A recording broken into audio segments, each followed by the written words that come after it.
Welcome back to my channel shining blog with Sangeeta চ্যানেলে তোমাদেরকে স্বাগত জানিয়ে একটা নতুন ব্লগ শুরু করছি। তো তোমরা সবাই কেমন আছো? আমি খুব ভালো আছি, সুস্থ আছি। তো দেখো, আজ হলো 28 তারিখ, 28শে জুলাই। এই দেখো, সকালে উঠে ঘর ফর ঝাড় দিয়ে নিলাম, বাসি কাজ সেরে নিলাম, নিয়ে না ঘুম থেকে ওঠার পর এখানটা এসে একটু দাঁড়াই, বেশ ভালো লাগে।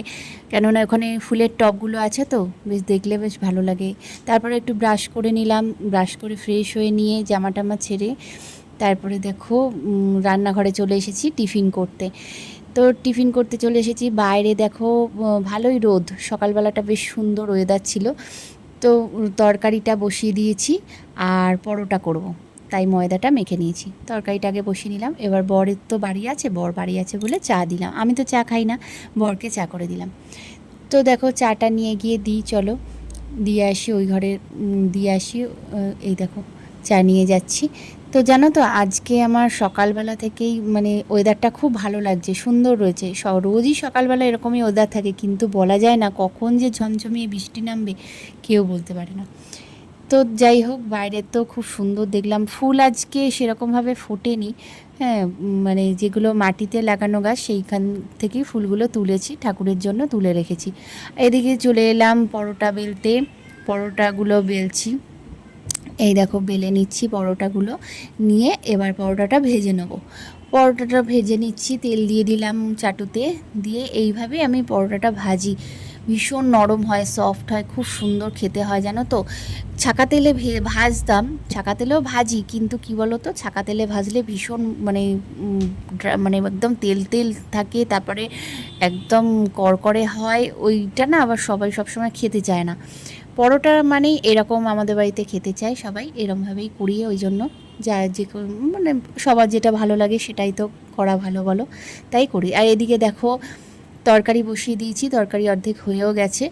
তো দেখো এখনও এতগুলো পরোটা মানে ভাজা এখনও বাকি জানো। তো চলো ভেজে নিই। এই দেখো হয়ে গেছে, এটা হচ্ছে আমার বরের জন্য বেড়ে নিয়েছি, আর ওদিকে ছেলেকেও দেবো। ছেলে উঠে ফ্রেশ হতে গেছে। তো চলো আগে বরকে দিয়ে আসি, এটা দিয়ে এসে তারপরে ছেলেকে দিয়ে তারপরে আমি নেব। মেয়ে তখনও ঘুমাচ্ছে জানো, মেয়ে এখনও ওঠেনি, মেয়ে ঘুমাচ্ছে। তো এই দেখো দিয়ে দিলাম খেতে। আমি একটু পরে নেবো, আমি হাঁপিয়ে গেছি জানো, এত গরম লাগছে, এত গরম লাগছে, ভীষণভাবে হাঁপিয়ে গেছি। তা একটু পরেই নেবো আমি। তো নিয়ে এসেছি, ছেলেকে দিলাম, তারপরে আমি আমারটা নিয়ে এসেছি। তো সবাই মিলে বসে পড়লাম সকালে টিফিন খেতে, ব্রেকফাস্ট করতে বসে গেছি। এই দেখো ব্রেকফাস্ট করে নিয়ে তারপরে রান্না বসাবো, রান্না চাপাবো। এখনও রান্না, আজকে তো রবিবার বলে একটুখানি লেট হবেই বলো, রবিবার মানেই তো একটু দেরিই হয়। তো তোমাদের দেখিয়েছিলাম না বন্ধুরা যে একটা নতুন পাখা আনা হয়েছে, এটা আমার মেজো ননদ দিয়েছে। তো সেই পাখাটাই আজকে ফাইনালি টাঙানো হবে। তো বাইরে চলে এসেছি জামা কাপড়গুলো ওল্টাতে, অর্ধেক শুকিয়ে গেছে। আর এই দেখো দুটো গোলাপি জবা ফুটেছে, কি সুন্দর লাগছে না। ফুল ফুটলে ভীষণ আনন্দ হয় আমার, যাই বলো। অনেক কষ্ট করে গাছগুলো লাগিয়েছি, তো ফুল ফুটলে খুব আনন্দ হয়। তো এই 2 কাপ চা আবার করলাম ওই দাদার জন্য, যে দাদা এসেছে পাখাটা টাঙানোর জন্য, ওই দাদার জন্যই করেছি। তো এই দেখো পুরনো পাখাটা খুলে নতুন পাখাটা টাঙানো হচ্ছে। পুরনো পাখাটা হাওয়াটা একদম স্পিডটা কমে গেছিলো, হাওয়া লাগতো না, তাই জন্যে নতুন পাখাটা কিনে দিয়েছে আমার ননদ। তো এই দেখো লাউয়ের তরকারি করব, লাউটা কেটে নিচ্ছি। এদিকে এসছি রান্নার দিকে, বুঝেছো, রান্নার দিকে চলে এসেছি। লাউটা কাটলাম কেটে, এবারে লাউয়ের তরকারির জোগাড়টা করে নিয়েছি। আর ওদিকে মাংসটা বার করে নিয়ে এসেছি, মাংসটা করব, তো ফ্রিজ থেকে বার করে নিয়ে এসেছি মাংসটা। তো দেখতে এলাম এদিকে যে কতটা হয়েছে। এই দেখো একদম ফাইনালি লাগানো হয়ে গেছে। হাওয়া কি সুন্দর হাওয়া হচ্ছে জানো তো। আর এদিকে না পায়খানার ওই মানে সিস্টেমটা খারাপ হয়েছিল, আমাদের সিস্টেমটা ঠিক করা হচ্ছে আজকে। এইদিকে মাঝে মাঝে আসছি রান্নার দিকে, রান্নাটাও তো দেখতে হবে না, নালে অনেক বেলা হয়ে যাবে, বেলা অলরেডি অনেকটাই হয়ে গেছে। তো এদিকে জোগাড় টোগাড় করে নিয়েছি, মাংসের জোগাড়টা, পেঁয়াজ এইভাবে কেটে নিয়েছি, চিলি চিকেন করব তাই জন্য দেখো ক্যাপসিকামটা কেটে নিয়েছি, আর ওইদিকে মাংসটা ধুয়ে রেখেছি। আর ওদিকে আমি না চিলি চিকেনে পেঁয়াজটা না 2টো পেঁয়াজ বেটে নিয়েছি, যাতে একটু গ্রেভি হয়, গ্রেভিটা আমাদের আবার সবাই খেতে ভালোবাসে। আর এদিকে দেখো একটা শুকনো লঙ্কা আর সর্ষে ফোড়ন দিচ্ছি লাউয়ের তরকারিতে ফোড়ন দেবো বলে ফোড়ন দিয়েছি, লাউয়ের তরকারিটা বসিয়ে নিয়েছি, মিক্সিতে করে নিলাম এবার মশলাপাতিটা। এইদিকে বৃষ্টি দেখো, দেখেছো, ঝমঝমিয়ে বৃষ্টি। সকালবেলাটা ভালো থাকে আর বেলার দিক থেকে বৃষ্টি নামে, কেমন বলো তো, জামা কাপড়গুলো মানে ভালো করে শুকায় না, অর্ধেক শুকালো না, এবার এই ঘরের মধ্যে আমাকে মেলতে হয়, জানো তো, সব মেলে দিচ্ছি আর কি করব, এইখানে টাঙিয়ে দিয়ে তারপরে শুকিয়ে যাবে, না হলে তো আর শুকাবে না, জড়ো করে রাখবো। আর তারপর থেকে বৃষ্টি নামলো তো ব্যাস, এবার বারবার বৃষ্টি হতেই থাকে, কি করব আর, এইভাবেই শুকাতে হয়। এদিকে ভাতও বসিয়ে দিয়েছি, ভাত হয়ে এসছে, তরকারিটা নামাবো, লাউ তরকারি নামিয়ে এবার মাংসটা বসাবো। বেলাটা অনেকটাই হয়ে গেছে, আজকে রান্না করতে করতে অনেক বেলা হয়ে যাবে, কি আর করবো, চলো দেখা যাক কটায় শেষ হয় আর কি। এদিকে তাড়াতাড়ি না করলে আবার মেয়েকেও তো খাওয়াতে হবে। চলো, এবার অর্ধেক বাসন মেজে নিয়েছি, জানো তো, আমি তোমাদের বলেছি না, আগের ব্লগেই বলেছি আগের দিন, যে আমি না রান্না করতে করতে মেজে নিই, তাহলে কি বলো তো বন্ধুরা, অনেকটা কাজ কম থাকে। এই দেখো আমার আর কিন্তু ওখানে বাসন পড়ে নেই, আমি অর্ধেক মেজে ফেলেছি, তো আর যেটুকুনি বাকি থাকবে সেটা আবার রান্না শেষে মেজে ফেলবো, তাহলে কি হবে, মানে বাসনটা পড়ে রইলো না, আমার কাজটা একটু কম থাকে। এবার রান্না তো কোনো দিন তাড়াতাড়ি হয়, কোনো দিন দেরি করে হয়, কিন্তু বাসনটা তাড়াতাড়ি করে মাজা হয়ে একটা করে মাজা হয়ে গেলে না কাজটা অনেকটা কম থাকে। তো যাই হোক, অনেক কিছু বলে ফেললাম। এই দেখো মাংস বসিয়ে দিয়েছি, পেঁয়াজ টিয়াজগুলো ভেজে নিলাম, নিয়ে এবারে মশলাটা দেবো, দিয়ে নুন টুন দিয়ে বসিয়ে দেবো। ওদিকে পুজো দেব, তাই জন্য একটু তাড়াতাড়ি করছি। মেয়ের দিকে চান করবে, বলছে মা স্নানে যাবো, আমি বলছি যা স্নানে যা, তো ও কী করে, আমি মাথায় তেল দিয়ে দিলে ও কী করে জলে যায়, বুঝলে তো, মানে গামলার জলে গিয়ে ওই জল নিয়ে কিছুক্ষণ খেলবে, তারপরে মাথায় ঢালবে, মানে বেশ কিছুটা টাইম তো লাগেই ওর। তো ও, আমি বললাম তুই যা, গিয়ে বস, আমি যাচ্ছি। তো এদিকে মেয়ের এই যে প্রেশার কুকারে কী বসিয়েছি বলো তো, মেয়ের জুসটা বসিয়েছি, মানে মাংস দিয়ে ক্যাপসিকাম আর পেঁয়াজ দিয়ে একটা আলু দিয়ে ওর জুস করছি। আর এদিকে আমার চিলি চিকেন রেডি, দেখো কেমন হয়েছে বলো তো।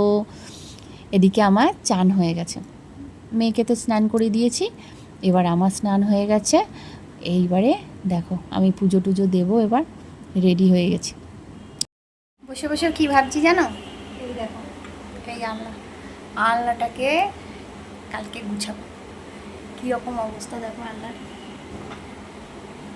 দেখে ঠিক ভালো লাগছে না, তাই ভাবছি এটাকে কালকে ব্যবস্থা করতে হবে, ভালো করে পুরোটা গুছাবো, আর যা যা লাগবে না সব বাতিল বলতে একদম আলাদা করে রেখে দেবো। এই আলনার আর জবরজম করবো না, ভিড় হয়ে গেছে, একদম বিচ্ছিরি লাগছে দেখতে আমার, তাই এটাকে কালকে গুছাবো। তো মেয়েকে এখন খাওয়াবো, খাইয়ে তারপর আমরা খাবো, চলো। তো দুপুর হয়ে গেছে, এই দেখো খেতে বসে গেছি আমরা, ভাত নিয়ে চলে এসেছি, আর তোমাদের তো দেখিয়েছিলাম কি কি রান্না করেছি, লাউয়ের তরকারি, চিলি চিকেন, ভাত, আর এদিকে মেয়ের তো ওটা জুস আলাদা করে করেছি, ওটা মেয়ের। তো এই দেখো খাবার নিয়ে বসে পড়েছি, সবাই খাওয়া শুরু করে দিয়েছে, এবার আমি খাওয়া শুরু করব। তো চলো খেয়ে নিই। হ্যাঁ, গুড ইভিনিং বন্ধুরা, এই দেখো চলে এসেছি সন্ধ্যেবেলা সন্ধ্যে দিতে। তো সন্ধ্যে আরতি করছি, আরতি করা হয়ে গেলে এবার গোপালকে ভোগ দিয়ে তারপরে গোপালকে শয়ন দেবো। তো গোপালকে শয়ন দেওয়ার আগে একটুখানি আরতি টারতি করে নিলাম, বাসি ফুলগুলো যা ছিল সব সিংহাসন থেকে নামিয়ে নিয়ে পরিষ্কার করে নিলাম। হ্যাঁ, পরিষ্কার করে নিয়ে ঠাকুরের বাসনটা আলাদা করে রেখে দিই সাইডে। আর গোপালের এই দেখো সকালের জামা কাপড় সব চেঞ্জ করে দেবো, ড্রেস ছাড়িয়ে জুয়েলারি সব খুলিয়ে এই দেখো গোপালকে শয়ন দিয়ে দিয়েছি। আমার গোপুসোনার ঘুমিয়ে পড়েছে কিন্তু গুড নাইট করে, হ্যাঁ তোমাদেরকে সবাইকে গুড নাইট করে ও ঘুমিয়ে পড়েছে। তো চলো এইবারে সন্ধেবেলা এসেছি, সন্ধে দেওয়ার পরে মেয়েকে আর ছেলেকে পড়তে বসাতে, ছেলে তো পড়তে বসে গেছে আর মেয়েকেও পড়তে বসিয়ে দিয়েছি। দেখো আমার সোনামা লিখছে, সোনামা কিন্তু আজকে গুড গার্ল হয়ে গেছে জানো তো, সব লেখা সুন্দর সুন্দর করে লিখে নিচ্ছে। এই দেখো এবিসিডি সব লিখেছে, সুন্দর করে লিখেছে, সব কিছু লিখছে, কিন্তু লাস্টে না ওই এলটা আর এসটা আমার পছন্দ হয়নি, তাই বললাম ওটা একটু ঠিক করে লেখ। রাত্রের জন্য রুটি করব, তাই জন্য রুটি আটা মেখে নিয়েছি, এবার রুটি বেলে ফেলছি। রাত্রে রুটিই করব, সকালেই ঠিক করেছিলাম রাত্রেই রুটি করব, কেন যেহেতু চিলি চিকেন হয়েছে, ছেলে তো চিলি চিকেন হলে রুটি ছাড়া ভাত দিয়ে খাবেই না, সকালে অনেক কষ্ট করে খেয়েছে, তাই বলেছে রাত্রে কিন্তু রুটি করবে মা। বলছি হ্যাঁ হ্যাঁ ঠিক আছে, রুটিই করে দেবো। তাই জন্য রুটি করলাম। তো বন্ধুরা দেখো রুটি হয়ে গেছে, আর সকালে চিলি চিকেন আছে, তরকারি আছে, তো রুটি দিয়ে চিলি চিকেন দিয়ে খাওয়া হবে। আর তেমন কিছু আর করলাম না, ওই দিয়ে হয়ে যাবে, যা আছে ওটা দিয়ে হয়ে যাবে, সবার হয়ে যাবে। তো আজকের মতন ভিডিওটা এ পর্যন্ত। আমরা খাওয়া দাওয়া করে নিই, রাতে খাওয়া দাওয়া করে নিয়ে বিছানা করে নিই। তো আজকে ভিডিওটা এই পর্যন্তই। তো তোমরা সবাই ভালো থেকো, সুস্থ থেকো, আর আমার ভিডিও দেখতে থাকো, আর অবশ্যই করে সাবস্ক্রাইব, লাইক, কমেন্ট অবশ্যই করে করো, ঠিক আছে? আমার পাশে সব সময় থেকো, ঠিক আছে? আজকের মতন tata, good bye, good night. আবার দেখাবে একটা নতুন ব্লগের সাথে কালকে।